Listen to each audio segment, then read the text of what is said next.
hər bir dövlət üçün əlahidə institut, müəssisə məhz ordudur. Və diqqət eləyirsinizsə, bu günləri döyüş meydanında biz çox sayda əskəri görmürük.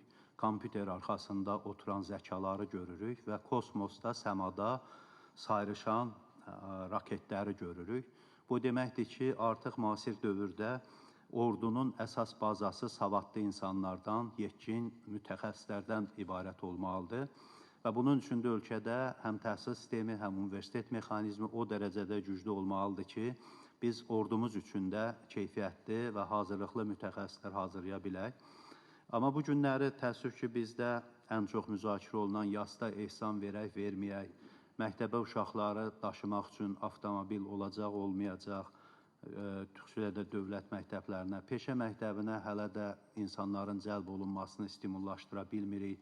Televiziyalarda xanım müğənnilərin kulturoloji debatı gedir, elm adamlarının hansısa bir debatına çox az sayda rast gəlirik. Bunlar hamısı nəyə göstərir?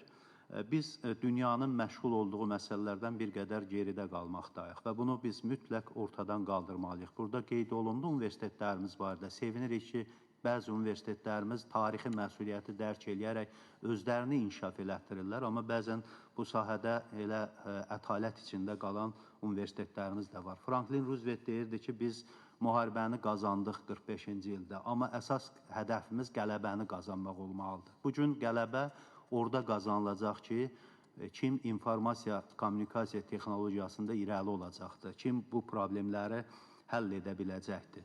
Və bu baxımdan mən son vaxtlar elmi kütləvi ədəbiyyatların nəşrini, tərcüməsini Azərbaycanda müəyyən elementlərini görəndə sevinirəm ki, dünyanın məşğul olduğu məsələlərlə artıq bizdə də istiqamətləndirirlər ki, məşğul olaq. Bu sahəyə pul ayrılmalıdır.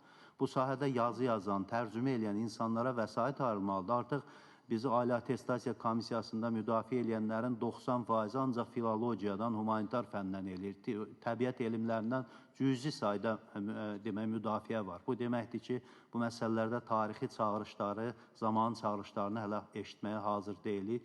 Və mən hesab edirəm ki, elmi kütləvi ədəbiyyat sahəsinə diqqət ayırsaq, insanları bu sahəyə yönəltmək mümkün olacaq.